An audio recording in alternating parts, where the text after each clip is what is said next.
Good morning, friends. My name is Deepika. Before we start with today's session, I would like to take this opportunity to thank Sunand for giving me this platform to share my knowledge and experience. Yes, in today's session, we'll be talking about top 15 Agile Scrum metrics. So, metrics is not people specific or role specific, or it is not only for the software projects. It can be IT industry, non-IT sectors, or educational institutions, or any platform. They have their own metrics, how they will evaluate their team's performance, or how they will improve their effective way of delivering the product or delivering the value to the customer. So we all know what Agile is. So Agile is a methodology which is people focused, results focused approach to a software development that respects our rapidly changing world. So main focus of Agile is regarding to the adaptive planning, self-organization, and short delivery times.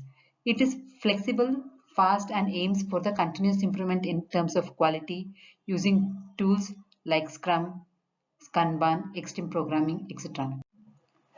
So in today's session, we will be talking about Scrum metrics specifically. So what does Scrum teams do? How they will track their work and what are the steps they are using to improve their efficiency and effectiveness. So with defined metrics, once the team has understood the metrics clearly and they have started implementing, then it helps to improve the team's agile journey. So let's get started and we will be moving towards what are the different types of metrics used in our Scrum process. So in this slide, you can see a quote by famous person Lord Kelvin. What he states is, if you can't measure it, you can't improve it. Friends, you have answer for what metrics is and why metrics is in this quote. So what metrics is? It is a measurement. And why do we want to measure anything? It is for our improvement. So metrics will be giving us the realistic data and overview of our work progress. And also it will help the team to keep team to be focused. The agile team metrics which we will be covering in this session includes sprint burn down, sprint burn up, sprint report, epic and release burn down, velocity, lead time and cycle time, reduction of technical depths, rework, test coverage, code coverage, happiness index, escaped defects, automation.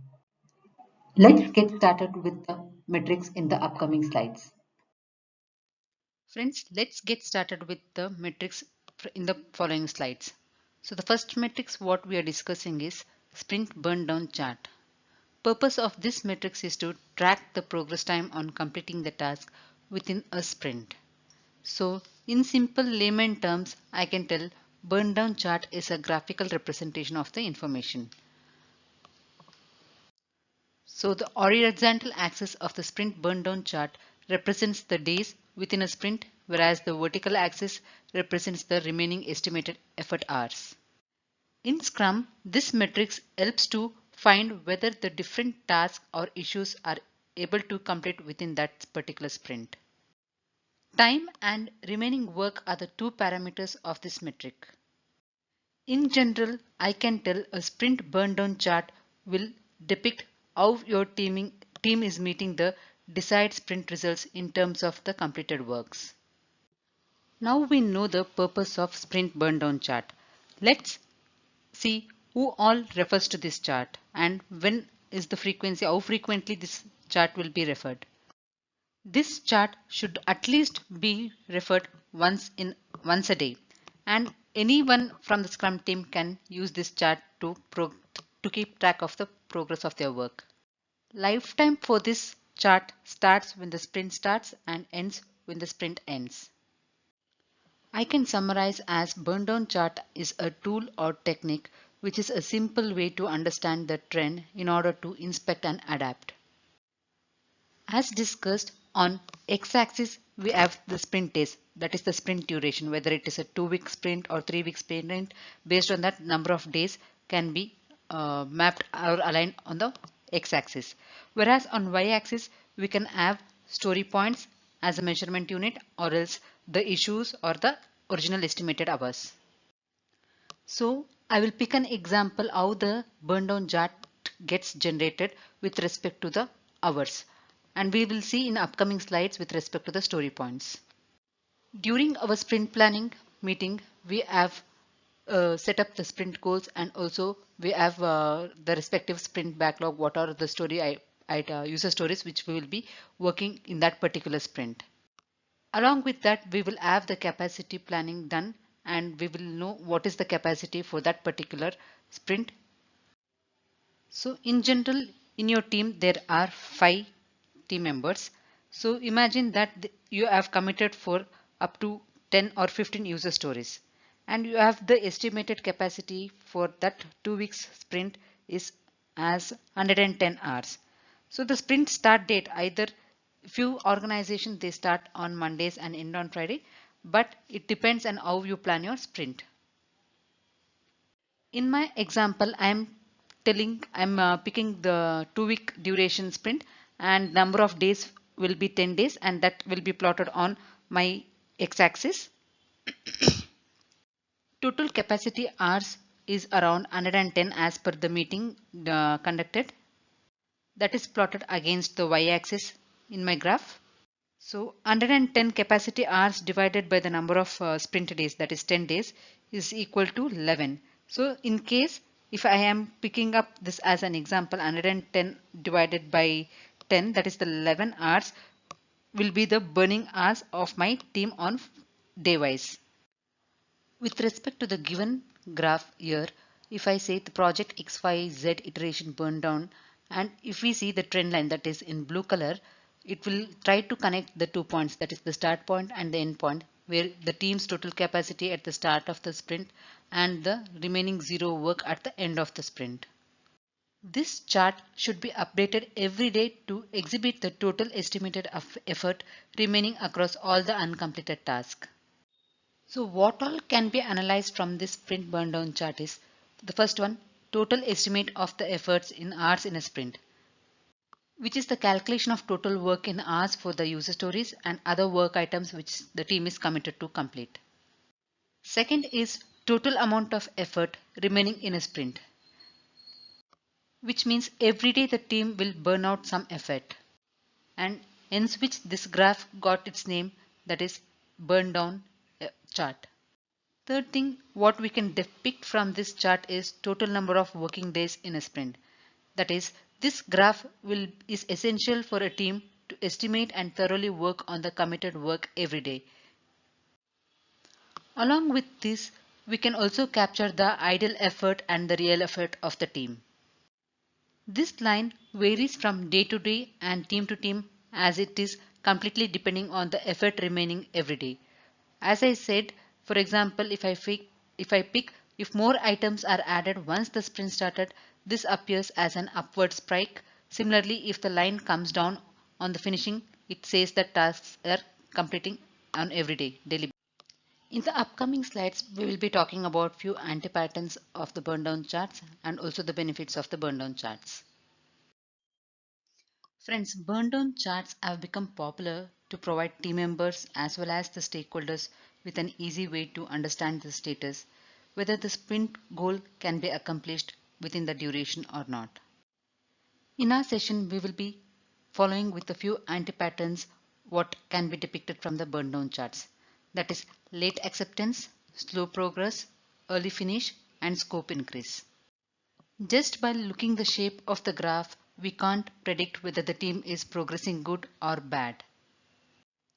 The first case, that is the late acceptance. What could be the reason? The product owner accepts or rejects the task only late in the sprint. Either it can be product owner is absent to clarify the doubts of the team when the requirement is not clear to the team, or there can be a proxy product owner where the team is in a different location working and the team is working from the different time zones. So as consequence of this, there will be likely a spillover to the next sprint as the feedback loop does not provide enough time to fix the issues during the sprint. The second case here, what we are going to discuss is slow progress. So what could be the reason for slow progress of the team. The team might have planned for a very big, I can tell they are aiming for the I sprint goal, and they're realizing only during the sprint that they are not able to deliver the sprint goal. Or it can be a reason of capacity where the capacity of the team changes after the sprint start. For example, I can say if any team members take an unplanned leave or go on sick leave or take leave for any other reasons, etc. Another possible reason can be the change of priorities. The team needs to address any critical issue, probably a bug fix or any other major critical incidents or tickets which they have to look into, because of which they have less capacity to accomplish the original sprint goal. Or it can be because of the dependency issues which can be internal. The team is having some dependencies on any supporting team or from the external factors also. The third case here what we are discussing is early finish. The team can accomplish the sprint goal earlier than what it is expected. The reason for this anti-pattern can be team is overcautious because they have overestimated the effort to be on the safer side with this prediction, or team might have included buffer time to able to address the technical depth, its need for pairing or other issues that do not regularly receive attention and hence manage to finish early. There can be any other reasons which team is finding to complete their task before the estimated time. So early finish is not a good sign because it might also indicate that current allocation of the resources is neglecting the long-term health of the team as well as the code base. The last anti-pattern what we are discussing is scope increase. The scope of a work increases over the course of the sprint. Reason for this anti-pattern can be either refinement failure or dynamic sprint backlog. What I mean is the Scrum team fails to refine the task accurately only to discover that the effort to create a valuable product increment is higher than the originally expected one. And also the urgent tasks are pressed or find their way into the sprint without even compensation. So friends, it is a very good approach to use this burn down chart in our sprint retrospective sessions to identify team problems or systematic dysfunctions. At the team level, what I would suggest is using the rotating scheme for the team members to update the burn down charts daily. It is a team exercise and not the job of the Scrum Master all alone. Friends, in the previous slide, we have used on y-axis the estimated hours, and we have discussed like with respect to the capacity planning how the team has to progress and how the graph burn down chart is getting generated with respect to the estimated hours. Now we have story points on our y-axis and we have used 2 weeks duration. For explanation, I have used this sprint duration as 2 weeks, and I have plotted number of days here as 10 days on my x-axis. Friends, instead of referring this as ideal line, we can refer it as a slope, because most of us tend to understand that the looking at the ideal line, we feel that the progress should of the team should be as per the ideal line. In general, it will not be the same. So if you look at the second graph here, you can feel that even on the day 5th, the line here is flat. So which doesn't mean that team is not progressing or team is not working, but we have to understand, like analyze why we might experience this stagnation. Let's look into the reasons and also the possible solutions, how to overcome this solution. I will first try to list the possible reasons for these issues. It can be that there can be some bottleneck in the code review that is delaying the close of the task, or it can be that product owner is changing the story requirements once the sprint has started, and also if team members are trying to take too many stories at once and they're not able to complete at the end of the sprint, or it can be that the team member is waiting for any external information and they're dependent on any other teams for completing their task on time, or it can be that team members are not they have not understood the requirements clearly before committing, and because of which it is causing the delay in completing the task. Possible solution for all these issues is that During our sprint planning, we have to ensure that product owner and the required development team members have understood the requirement clearly, and also ensure that they have all the user story is meeting the invest criteria, and they have the well-defined acceptance criteria before they start with the tasks. And second thing is like during our daily Scrum call, we have to ensure that team members update their progress, and also update that they have completed these many works and what is pending. If there is any obstacles that needs to be addressed, and it should not pile up. In this case, you can see that the user stories are getting added in between the sprint. So we need to understand what is the reason for this work getting added during the mid of the sprint. So there can be a scenario where product owner have asked to add one story as it is on high priority, and functionality of this story is very critical to deliver by the end of the sprint, and because of which you can see this variation in this graph here. Before discussing with the other reasons, ideally we'll see what is the response from the team or from the Scrum Master, and or with respect to the PO, what is the action item when we have such scenarios when PO have asked us to address, like if there is any requirement added during the mid of the sprint. Normally this should not happen, but if team can agree for new story addition to current sprint, only if it is completed then it is fine. Or else team can ask the product owner to descope some low priority story, which means that he can remove them from this current sprint and move it back to the product backlog. And also he can try to have discussion with the team member before moving with such decisions. Other possible reasons for these variations can be like if the user stories are not completely written or meeting the team's definition of ready before the sprint has started. And other reason could be that the estimation, like have the estimates increased during the sprint. This could like indicate if the problem with the team's planning or estimating process or lack of technical review process. And it can be the reason for that. Did the team take any additional work after the sprint has started, which is cause in this variation as shown in this graph here. And also we need to understand if there is any lot of additional work which has possibly added, creating the stress in the team members as shown in this graph. When we have such scenarios, how can we overcome it? We need to ensure that product owner and team have work level agreements before this gets started or we encounter into such issues. And also we need to ensure that product owner and team agree on the definition of done.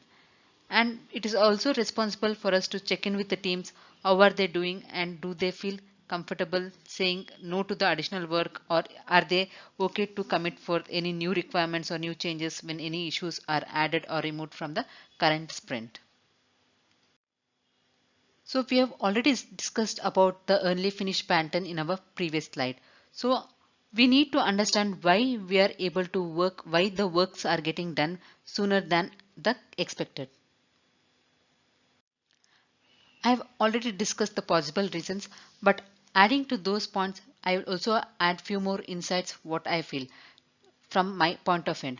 So we need to understand when team is finishing the task early than the expected, we need to understand that did the team not take enough story points, or is it a new team, or maybe they have still learning and how to still learning on the estimation part.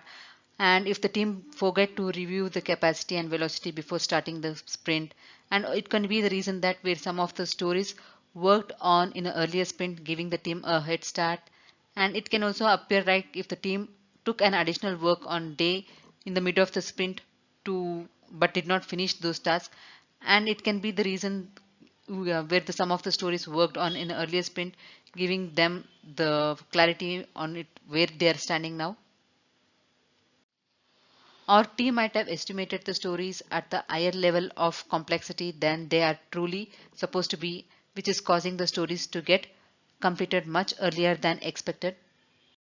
So these could be the possible reasons. So as a solution, what we have to do is if a team is in a forming stage, so we have to keep a like we have to monitor on how they are estimating the sprints and other things, and it is also a great learning process to have a constructive conversation within the team members during our retrospective to ensure this estimation is done properly. Also, if needed, we have to work with the team before the start of the sprint and also discuss the benefits of documentation.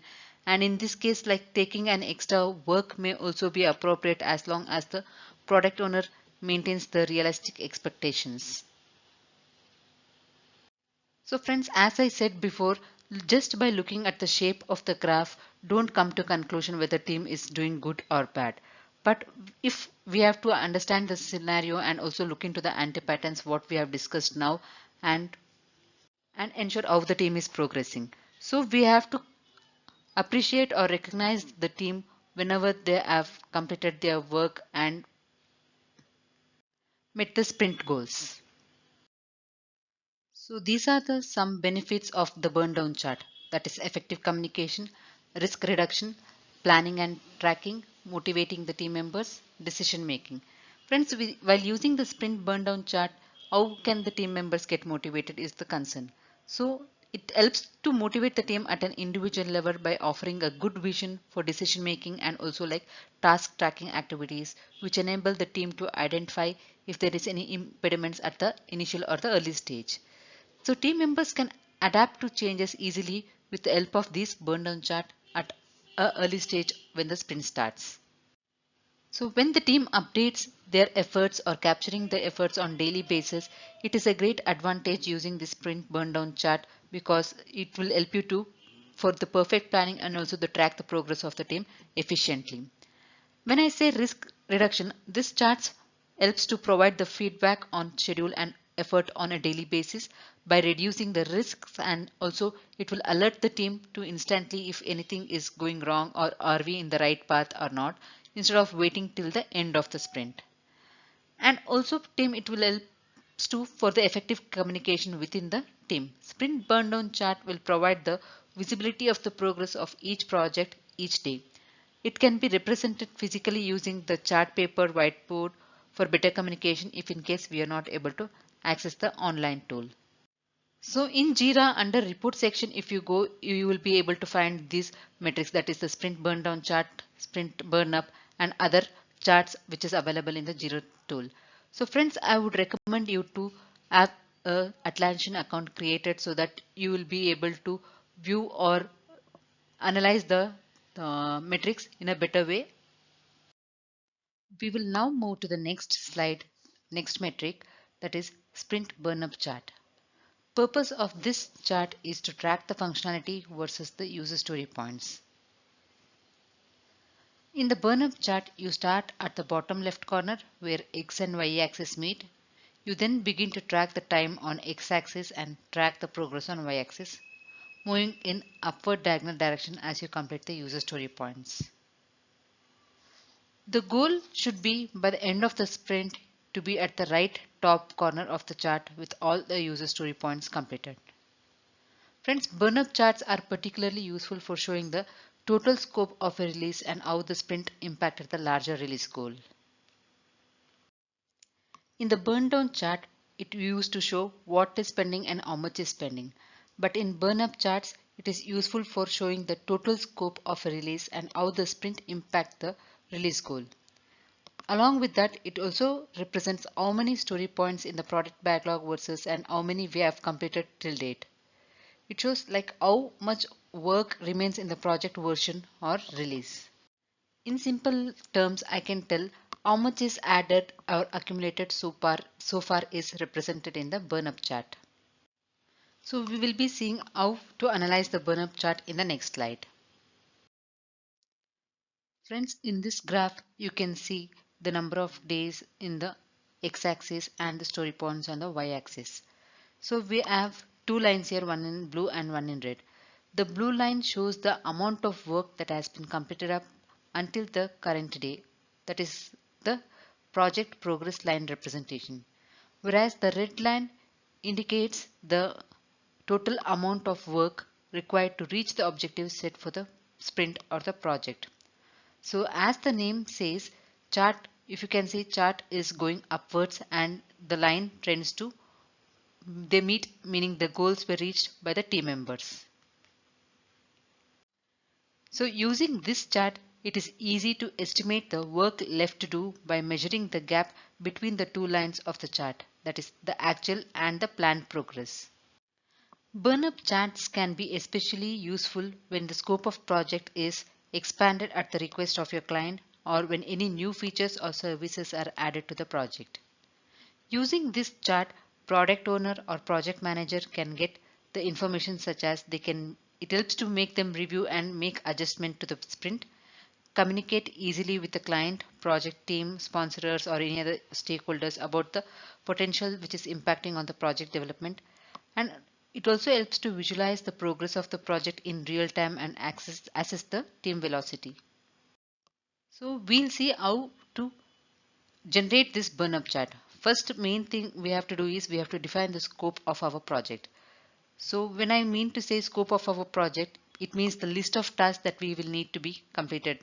It can be, these tasks can be in the product backlog, which will be refined or prioritized by the product owner, and it will be, the requirements will be explained to the team members. Defining the scope of your project well in advance, it will help to avoid the scope creep.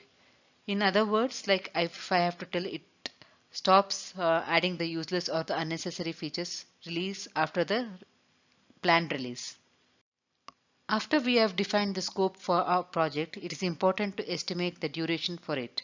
So the project team can decide how many iterations or sprints will be required to complete all the tasks of the product backlog. The number of iterations required represents the total length of the project. Once we have the scope defined and the estimation is done, it is now time to divide the task or divide the workload along the team members. So using the various techniques like planning poker or other tools, the total workload has been estimated and translated into numbers. I mean to say story points or working hours, and it will be assigned to the team members. Let's talk about the benefits of burn-up chart in this slide. So the first point here is it highlights the project variability, that is total scope, velocity, future projection. It helps to it helps your team to monitor how efficient they are from sprint to sprint, so that you can keep track of how much work is left, whether you can expect to complete the project on time based on your progress rate so far. Second benefit is it helps to identify the problems and solves. So friends, whenever there is scope creep, burn down chart will just give the impression that that the project is progressing as usual. Whereas the burn up chart, it shows the scope of the project is clearly visible and a product owner or a customer can reduce the work, or alternatively a team can adjust the sprint and release plan. In previous slide we have seen the work item reduced in order to meet the deadlines. So the team can adjust as per their progress or make the plan accordingly. Whenever a team makes changes to the budget or scope of a project, these changes will be represented at the top of the chart. And the other advantages of the burn-up chart is it provides estimation on the project completion and also improves the communication and transparency within the team. Using this burn-up chart, the team or the product owner and client can also be regularly updated about the progress made by the team. If you have noticed in the previous slides, you can make a burn down charts provides you information, that is the progress based on the remaining hours or the story points from top to bottom. Whereas in the burn up chart, if you go through the previous slide, it shows you the information based on the progress from bottom to top.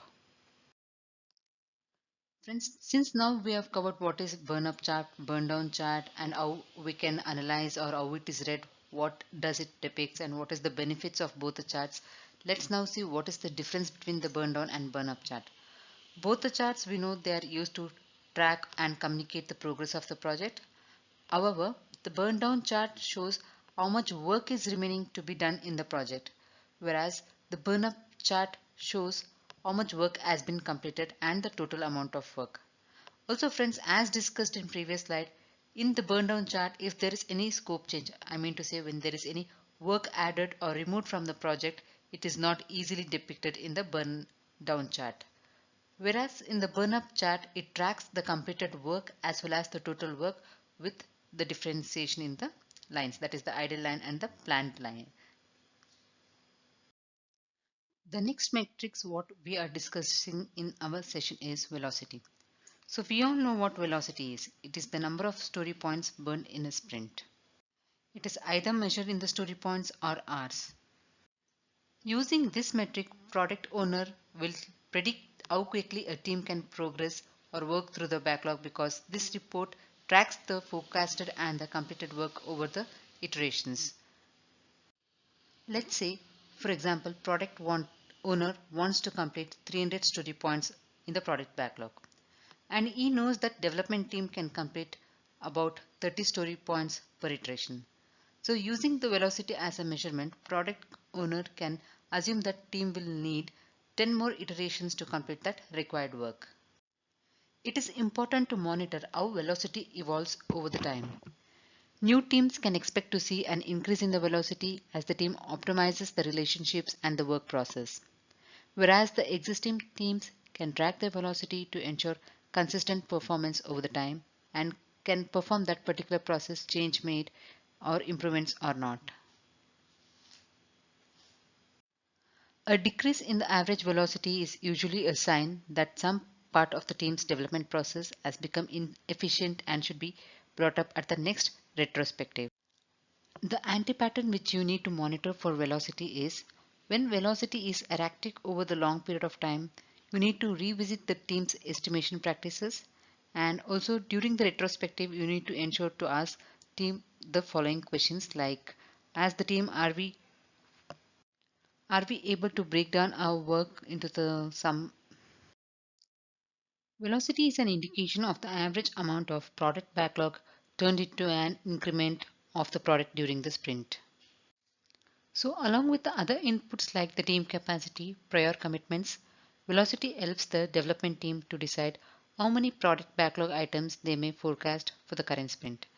And also, as discussed before, velocity helps the product owner to gauge how quickly a team may work through the product backlog items. If you look at the picture here, we have 5 sprints and each sprints have different committed story points and the completed story points.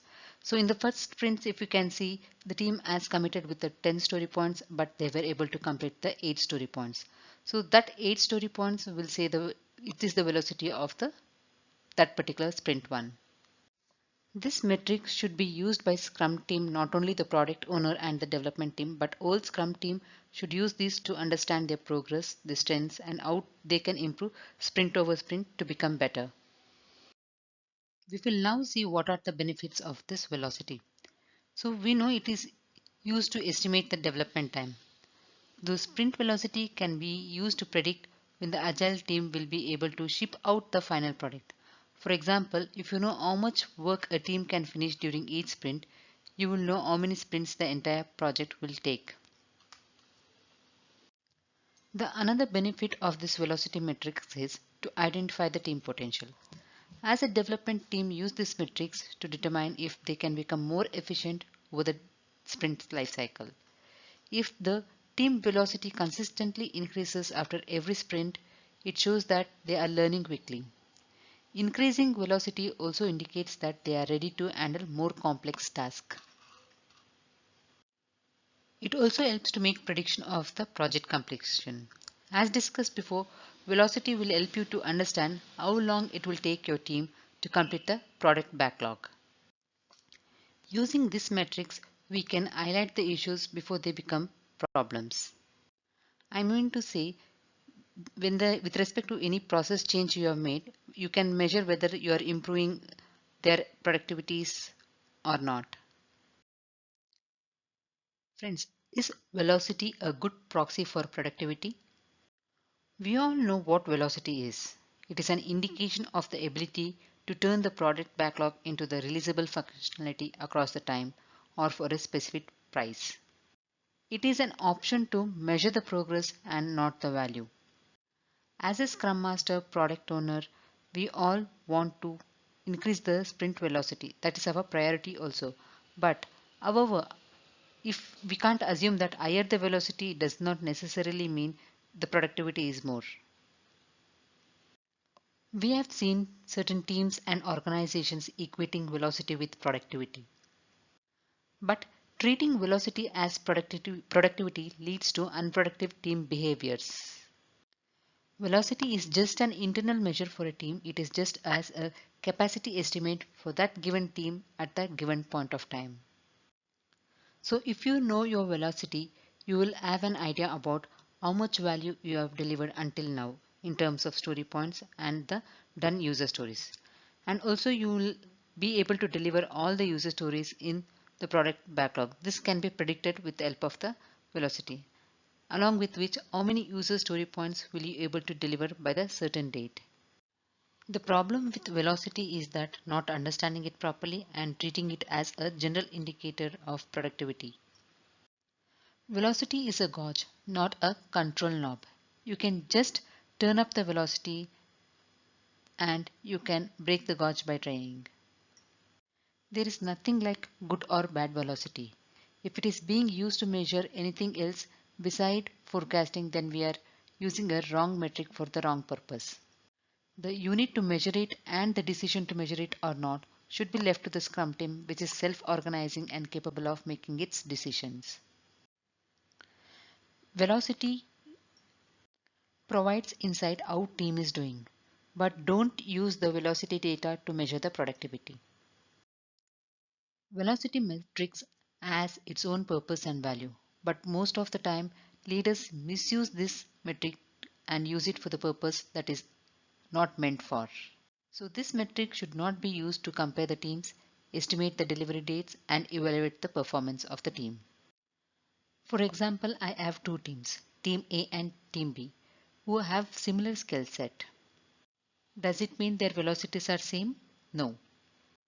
Sizing of efforts may differ from team to team due to difference in the reference points for those teams. Using velocity metrics to compare the performance of the team will not yield any benefits because such comparisons make teams very uncomfortable as they quickly understand that leaders are using this metric to measure the collective team and possibly their individual productivity. To summarize, I would say velocity is a result, not a desire. It is a good metric for Scrum teams to use for the internal purpose with the idea of continuous improvement. As discussed before, there is nothing such as good velocity or bad velocity.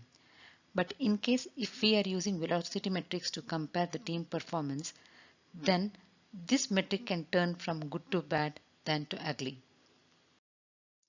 The other metrics which we are going to discuss in this slide is sprint report.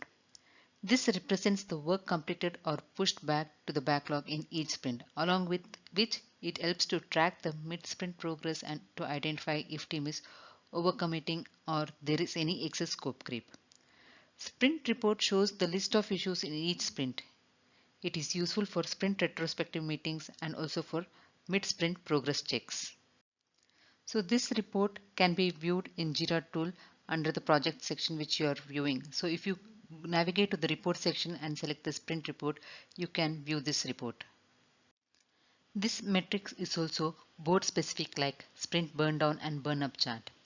It will only include the issues that match your board's saved filter. So in Jira tool, if you have saved any filters according to that query, only this sprint reports or any other reports will be appearing in the tool. Any issues that are added after the sprint start is indicated with an asterisk. These metrics help you to understand your team's performance across the active and the completed sprints. Sprint reports are an handy tool to conduct the successful sprint retrospective, which will help the team to organize better for their future sprints and improve their performance.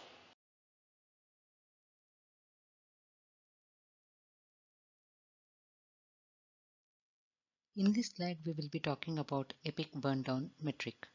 So we all know what an epic is. It is a larger user story that can be broken down into a number of smaller stories. So this matrix will represent how your team is progressing against the work for an epic. Also, it helps you to predict how many sprints it will take to complete the work for an epic based on the past sprint and changes during the sprint. It also helps you to see how the work added and removed during the sprint has affected your team's overall progress. In the Jira tool, you can view the epic burndown report under the report section while selecting the relevant epic from the epic burndown drop-down. In this slide here, you can see the first graph, that is the dark blue section. It shows the light blue section, which shows the work that is remaining in the epic out of the total work estimated for the epic at the start of the sprint. So in the sprint 7, if you can see the light green section, it shows the work completed during the sprint. In sprint 8, you can see this light blue and the dark blue section, which indicates the total amount of work in the epic that is remaining at the end of the sprint. The bars with the gray section shows the predicted sprints. Predicted sprints are calculated based on your team's velocity and the total work remaining for the epic. We also have to note here, scope change is not considered when calculating the velocity, but it is included in the total work remaining.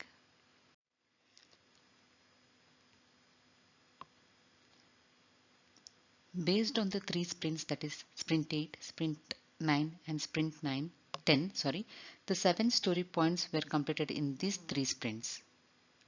So if you can see here, if you can take velocity as average 2, velocity 2 per sprint, then you can see here 12 story points are remaining for that epic at the start of the current sprint, that is the sprint 10. So at the velocity of 2 story points per sprint, it will be taking 6 more sprint to complete the work for that epic.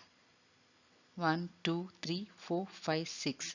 So these 6 sprints will be required to complete this iteration.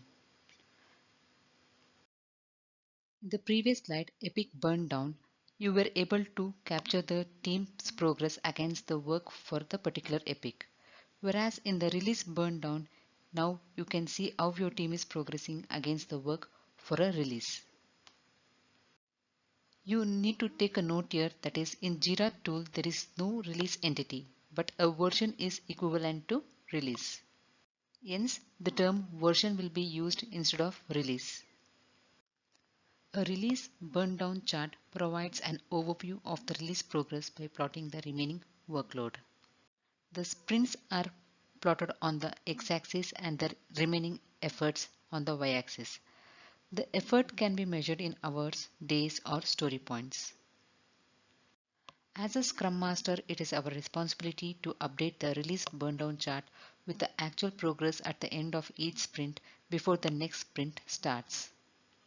The benefits of this release burndown chart is it helps the team to know if everything is proceeding smoothly and within the set time, and also it clearly shows the achievement of the team and what needs to be achieved. It helps to focus the team's effort in the right direction and motivates the team on their work. If there is any issues or problems that are encountered, can be fixed at the earliest using this chart. It helps the team to understand the success of the particular sprint, tasks, and also the projects. So other important metrics in Agile is the lead time and the cycle time. So what is lead time? Lead time is the time that is elapsed between the initiation and the completion, whereas the cycle time is the actual time spent working on producing a service measure from the start of the first task to the end of the last task. If you can see in this picture, we have a backlog, design phase, development phase, QA testing phase, deployment, and also released. So we can see from the design phase to the deployment phase is the cycle time, and also from the product backlog creation time till the deployment is what is representing the lead time. So why is this lead time and cycle time important? These two metrics help you to adjust your workflow and improve the team efficiency. These two metrics in Scrum will boost the Scrum team's capability, and it is also responsible for improving the team's product delivering ability. Lead time is the total time from the moment a stakeholder puts money to the moment when the order is delivered. So to calculate the lead time, the necessary information to be known is the date or time at which the order was received by the company and the date and time at which the stakeholder got their order. I can say the formula to calculate lead time is equal to order time received minus the order delivered. Cycle time starts as soon as the new task enters the waiting queue or in the in progress stage. So to summarize, I can tell cycle time is the total time spent by the team members working on the developing a product until it gets ready to get it shipped. It is the time taken to fulfill one assignment. It involves the production time as well as the time when the product was left on the waiting stage.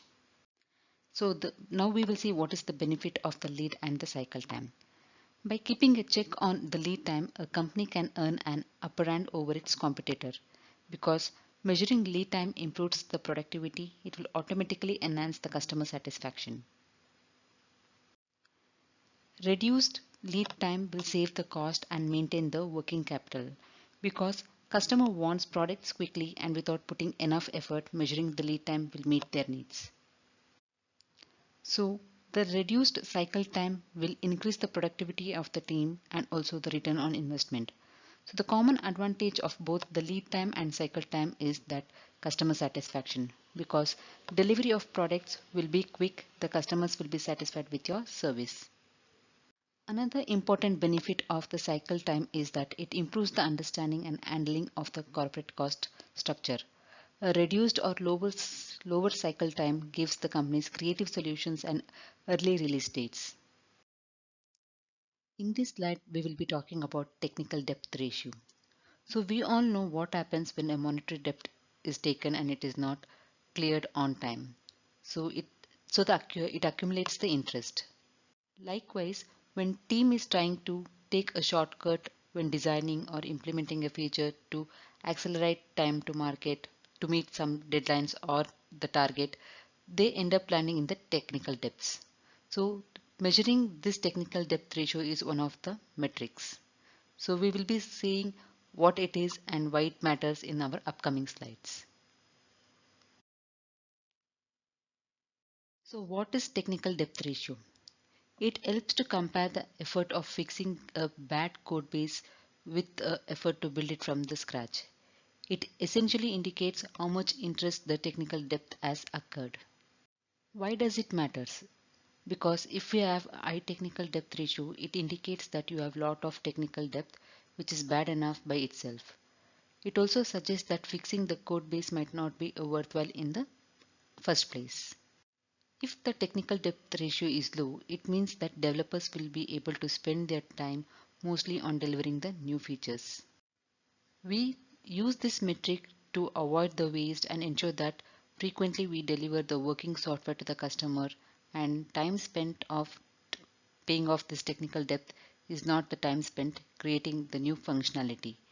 So working software over the comprehensive documentation is one of the principle. So we have to work towards it and avoid the technical depth ratio. If we are trying to have higher velocity and having the same amount of technical depth is not a good sign to proceed with. Friends, we all have heard about the word rework. So code churn is also called as rework. This is also one of the valuable metric. It helps you to assess how risky certain areas of the code base might be. Also, it can uncover some unhealthy trends in your development process.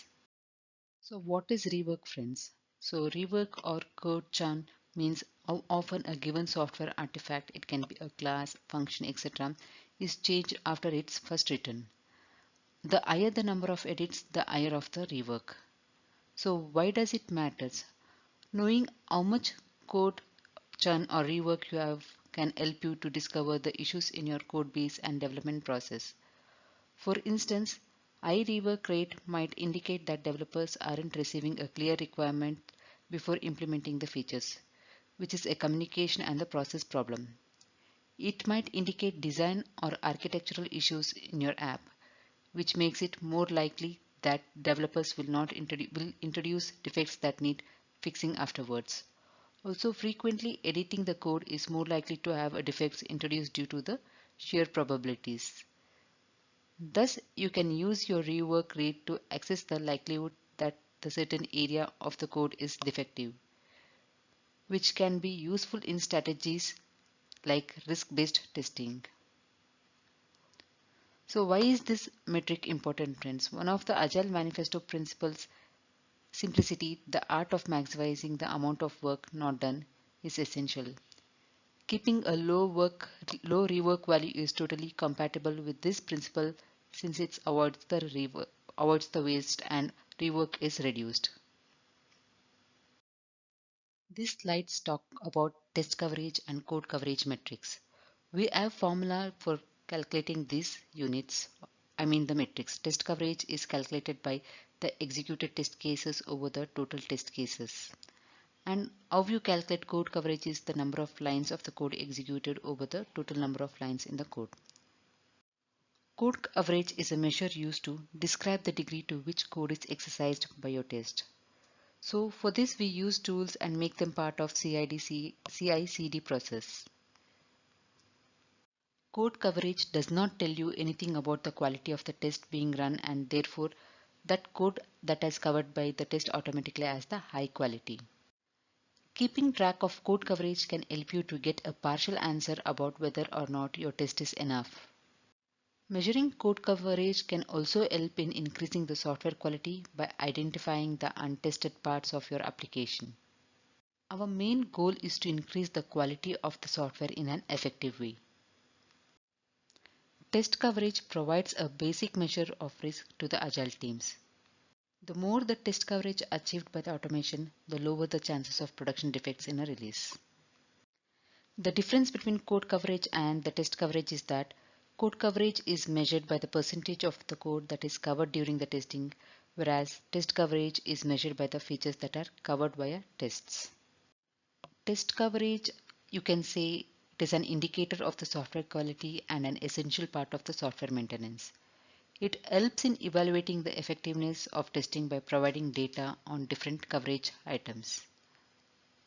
Automated testing tools can be used to enhance the maintainability, testability, and stability of the software. Code coverage will be providing the transparent test results for the development team to inspect and also shows the alerts for the development team to adapt. Escaped defect is one of the important metrics which shows how many bugs were experienced by the users in the production.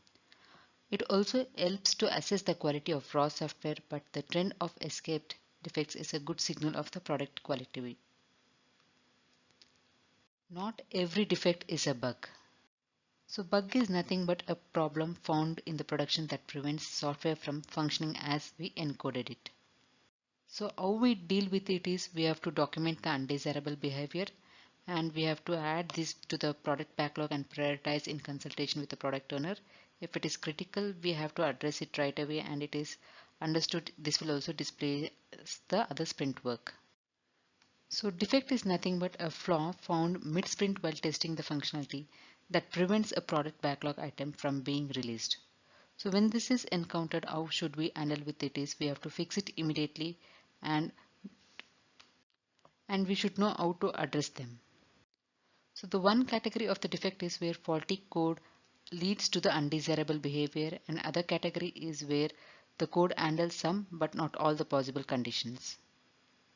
So we can make use of our retrospective sessions effectively to discuss why this was missed and what does it tell about our process, what might we have done differently to have caught this. Have we learned something that will help us to catch similar issues in future? So we have to understand all these things in the retrospective sessions and we have to solve it accordingly.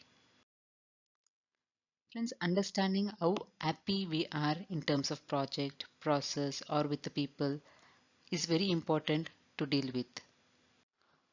Although there is no formalized approach for measuring the happiness index, the most common practice which team follow is they ask to take a survey periodically to rate their happiness on a scale from 1 to 5.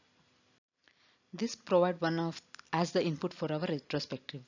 The results from this metric can provide useful input for our retrospectives. If team happiness is low, there is certainly something that needs to be done, especially if metrics with the open-ended questions allow team member to discover sources of unhappiness and hopefully eliminate them.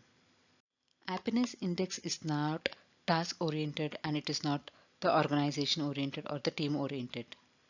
To understand if the team members are enthusiastic and energetic about the team and their work, and also if team members are willing to take one of the other challenges, or if they're happy to be part of the team. So all these feedback or the measures is very important to understand in our process.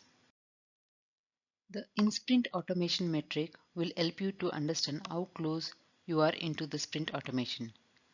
To be most valuable, your team should strive to automate new work in the iteration the work is completed in and not in the subsequent sprint. So the formula to calculate the in-sprint automation is the number of scripts created in the sprint over the number of scripts created over the post-sprint. These metrics help you to analyze all the activities that need to be done before a product increment, such as building tests, integration, documentation, etc. So within the sprint, team should do more and more exploratory testing to confirm the new functionality. So this metrics is used to do it.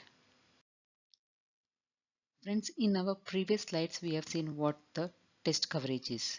It is defined as a technique which determines whether our test cases are actually covering the application code and how much code is exercised when we run those test cases.